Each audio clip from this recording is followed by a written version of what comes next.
I love it. For as long as 16-year-old Brendan Brown can remember, he's been in love with the sport of bowling. I was 4 years old, and I was out here throwing a 6-pound ball. We put the bumpers up that first time. He looks at me and goes, I'm not a baby. Throwing like 23, 40, something like that, pins per game. So the next time out, we took the bumpers down, and he hit 50. And he's been on the whirlwind since. Shooting his first 200 game at the age of 11. After that, I shot a 206, and then a 235, and then a 276, and then a 277 with 11 strikes in a row. And I was 14 when I did that. But in October of 2014, I started crying because I couldn't bowl. That all came crashing down. Brendan found himself in urgent care, getting x-rays after a mud bogging accident with friends. And I fell and I thought I just tore a tendon or something like that in my leg. Never in a million years did I dream he was talking cancer. But an MRI confirmed it. Brendan had a tumor in his leg, chondroblastic osteosarcoma. Further testing revealed it was also in his lungs. It's a gut punch. It takes all the wind right out of you. 2 weeks later, Brendan started the first of what would become 29 chemo treatments, and in January of 2015 underwent limb salvage surgery, having 17 centimeters of his tibia and fibula removed to keep the cancer from spreading. I just kind of kept a positive attitude about it. I was like, it's not like everybody needs all 4 limbs to, live everyday life. 2 months later, he was back in the OR, this time to remove the cancer from his lungs. And in the midst of recovery and more chemo, it came back farther up in my leg, and it actually grew about the size of a basketball. Doctors told him it was either life or limb. And I was like, oh, hey, see you, leg. Adios. Good knowing you. And in July, Brendan had his leg amputated at the hip. People look at me like a disabled person, and I get the looks a lot when I'm in public and stuff like that. And it's not even like I'm not the dis part, I'm the able part. Like, I can do almost everything a normal person can do. I mean, I can't walk, I can't run, but that's not going to stop me from getting where I want to be. Did quitting bowling ever cross your mind after Never. all these surgeries? Never. You were going to find a way to make it work? Yep, and I did. I used the wheelchair for balance with my left hand, and I just throw the ball with my right hand. Brendan averaged 220 points per game before surgery. His first game back after his amputation, he got a 32. It's like starting over at 4 years old, and you're not done. We're not quitting. And Brendan didn't. He continued to bowl. In between chemo treatments, he bowled. After his father passed away in September, he bowled. And when his bowling coach of 12 years died 6 weeks later, he bowled, eventually getting back up to a 220 last January. It was a great feeling. I mean, I was in the middle of the game, I was through a strike, and then 4 more, and I was like, hey, I'm doing all right. But now Brendan's gearing up for a different type of opponent, one that he's faced before and won, but one that certainly doesn't play by the rules. And you won't find him here in these lanes either. That's because at the end of January, Brendan found out that his cancer came back and is as aggressive as ever. Yeah, it's less than 6 months to live, and I'm like, oh, okay, might as well go live my life. I will die of a broken heart if I lose my boy. He's my world. Has been.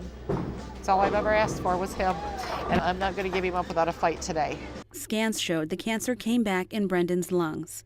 2 nodules quickly became 5, and they were growing exponentially. As long as we have each other, there's nothing we can't get through. He had surgery in early February to remove the upper lobe of his lung, and though his journey is far from over, through it all, he's somehow managed to remain positive. I live life like everybody else does. I get up and put my pants on one leg at a time, even though I have one leg to put them on, but I still put them on one leg at a time. And dreaming of the day he'll be back on the lanes once again. When I come out here and bowl, it just puts everything else behind me. Like, I don't think about the fact that I have cancer. I don't think about the fact that I look different from everybody else. I don't think about the fact that I'm in a wheelchair. It's just, I'm doing what I love.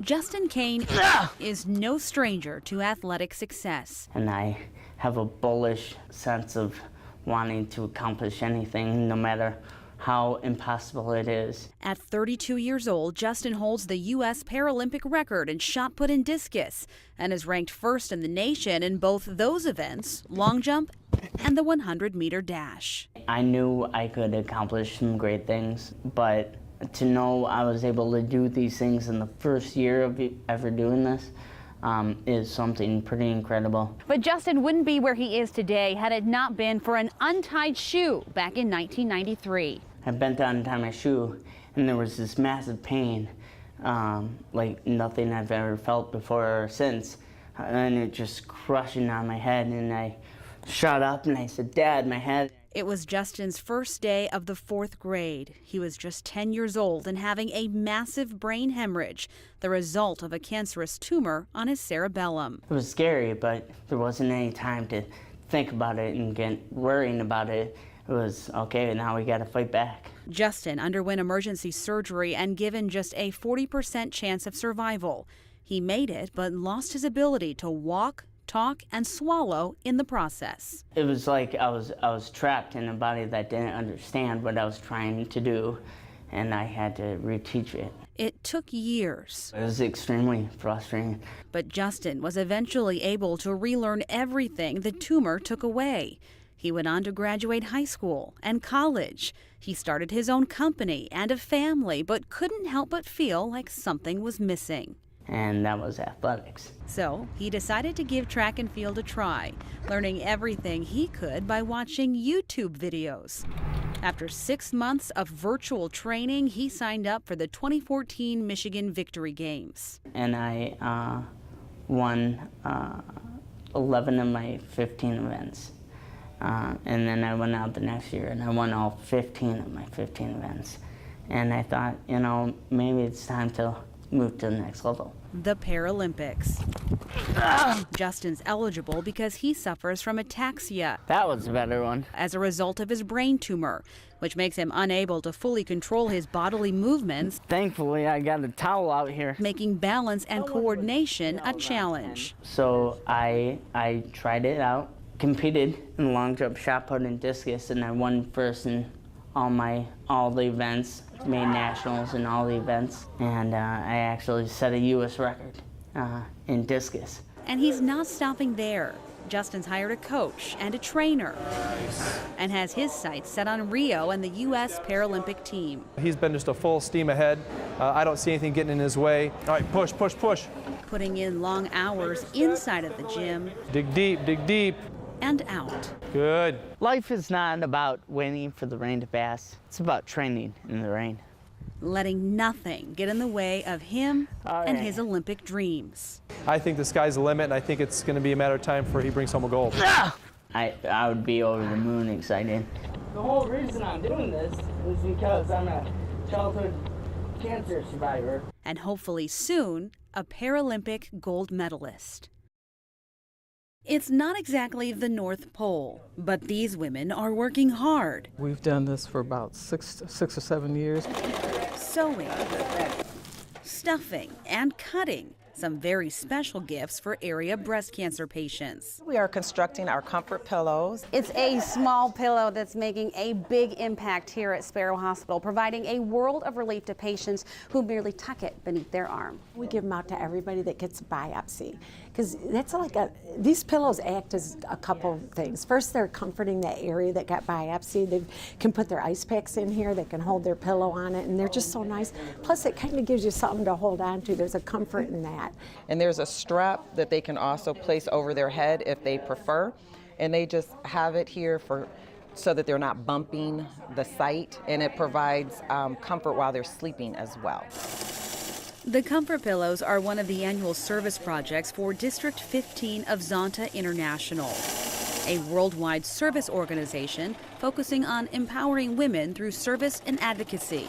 We heard about the project from another club in our district, and then we found out what a difference it made, and we decided it was something that we could do here as well. So the 3 local chapters, Lansing, East Lansing, and Michigan Capital Area, team up each year with the goal of making 300 pillows for the Sparrow Cancer Center. One year I got, I think, almost 500, and I went through them. I told these ladies, I need more pillows, because we do so many biopsies here at Sparrow I really do go through these very fast. Each group fundraises for the supplies. We get the fabric, the thread, all the ribbon, everything. And then holds a series of pillow parties and retreats throughout the year to reach their goal. What makes this project especially nice is that we're personally making the pillows. It's not, we're not going out and buying pillows that are already made. So it means you're putting a little bit more of your own self into the process. And a lot of love. And a lot of love, yes. And if these women are the elves, this woman is Santa. I need more pillows, guys. Keep sewing.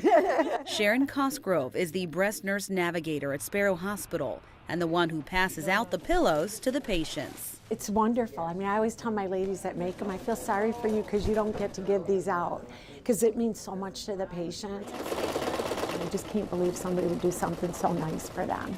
It's like, for me, it's neat. It's like I said, I'm the luckiest one because I get to give them out and see those reactions. And though they may not get to see or hear those reactions, these women don't seem to mind. They're just comforted by the fact that they're able to help. So it's a real pleasure to know that we're making a difference. And that means a lot, to know that we're doing this with our hands and with our hearts, and we're providing something that makes a difference and provides comfort physically and emotionally. I've been blessed, and I feel that that's the best way to give back, is to share those blessings with other people.